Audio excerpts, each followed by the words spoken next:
Los periodistas.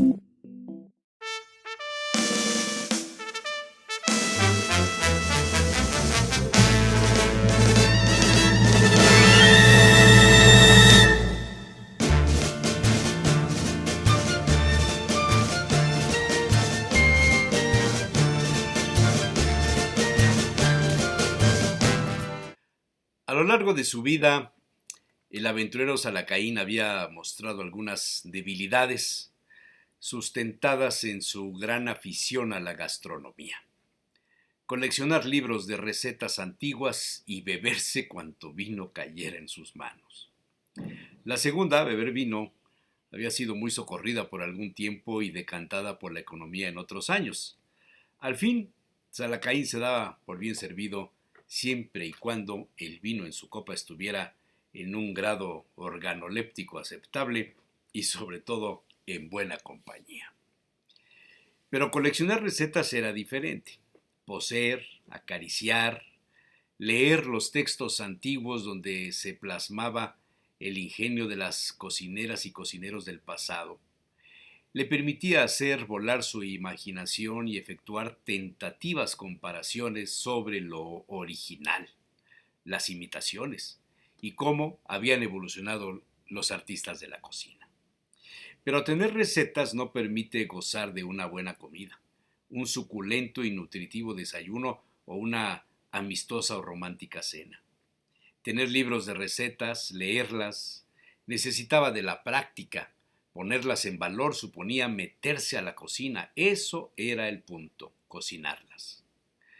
Thomas Keller, un famoso cocinero y escritor de gastronomía, lo había definido muy bien con una sola frase. Las recetas no tienen alma. Es el cocinero quien debe darles el alma. Nunca mejor dicho, pensaba Salacaín.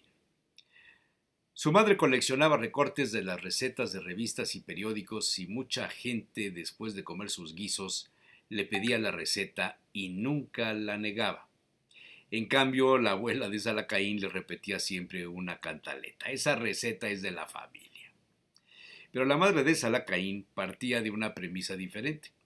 Para ella, compartir la receta no era enseñarle a guisar a la solicitante, era simplemente informar de una lista de ingredientes y algunas líneas genéricas de cómo mezclar todo para obtener un plato con determinado nombre. La discusión entre ellas era famosa y notable en las reuniones familiares. Al final, las dos tenían razón. Tener una receta no garantiza un buen resultado en los fuegos. Depende de otros factores, el sazón, por ejemplo, o el amor al momento de elaborar la comida. Joe Robuchon, famoso cocinero y empresario restaurantero de Francia, decía: cuando mi madre nos daba el pan, repartía amor. Esas palabras le retumbaban a Salacaín ante discusiones inútiles sobre el origen de los platos o cuál era la verdadera o tradicional receta de tal o cual platillo poblano. Infancia es paladar, se repetía y les repetía a quienes lo cuestionaban. Aquella mañana Salacaín se había animado a destapar una caja de cartón con libros de su madre. Misales, libros de oraciones, alguna Biblia católica, y en la parte inferior aparecieron recortes de revistas antiguas con algunas recetas y medio escondido un pequeño y delgado libro del tamaño de una postal, de las de antes, cuando la gente se enviaba tarjetas para mostrar dónde vacacionaba. Se trataba de una publicación no muy vieja, 1982, de Gómez Gómez Hermanos Editores, ubicada en la calle de Moneda en el entonces llamado Distrito Federal. El título le pareció atractivo, lo mejor de la cocina poblana. Por desgracia, el contenido no se acercaba mucho a las expectativas despertadas. Algún editor de cocina no muy bien informado o con poca investigación había juntado varias recetas bajo el apellido Poblanas. Aparecían en primer lugar las sopas, salvo la de tortilla. Las demás eran más comunes en todo el país, como la pasta blanca al horno, caracolitos y crema, coditos gruesos, sopa de cebolla, otra de hígado de pollo y fideo, arroz con frijoles, sopa de col, calabaza con flores o arroz con carne de cerdo. Una de ellas le despertó curiosidad en la página 14 del recetario. Sopa ranchera. Se hacía con chiles poblanos, mantequilla, cebolla, ajos, elotes desgranados, epazote, calabacitas, flores de calabaza y cucharaditas de consomé en polvo, con lo cual se demostraba la influencia ya asentada de los sustitutos del consomé natural en 1982.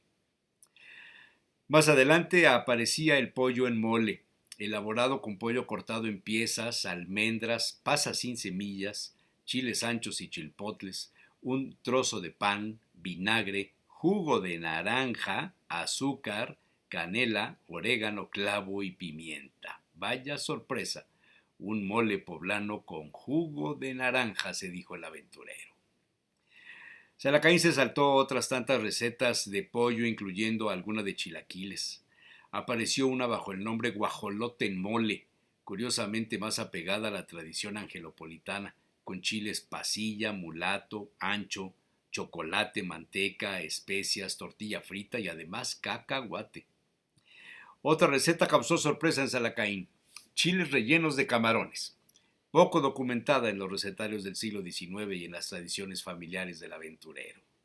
Se trataba de chiles poblanos rellenos de camarones cocidos en una salsa de jitomate y chile serrano. Esta receta estaba seguida de otra más cercana a la cocina veracruzana, chilpachole con jaibas.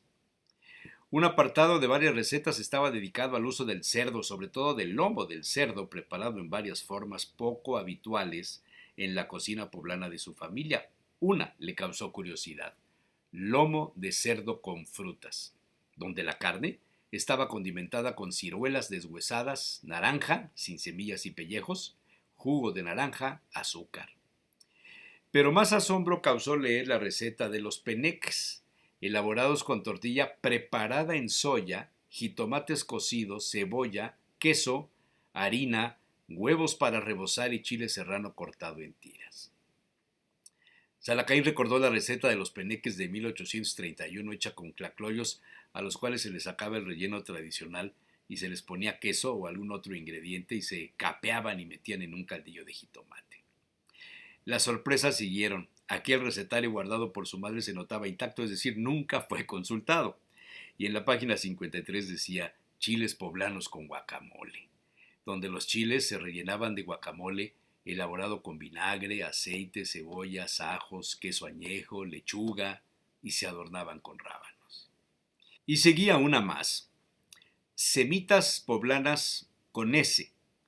Decía así: 4 pambazos llamados semitas, media taza de frijoles negros cocidos con epazote, media taza de crema, un queso fresco, 2 cucharaditas de aceite, un chile ancho, sal, cebolla, y seguía el procedimiento de elaborar las semitas con S. Se tuestan, desvenan y remojan en un poco de caldo de frijol en chile. Muela la cebolla y el chile y fría en aceite caliente. Sazone con sal. Por separado se muelen los frijoles, se cuelan y se agrega un poco de agua para que estén un poco caldosos.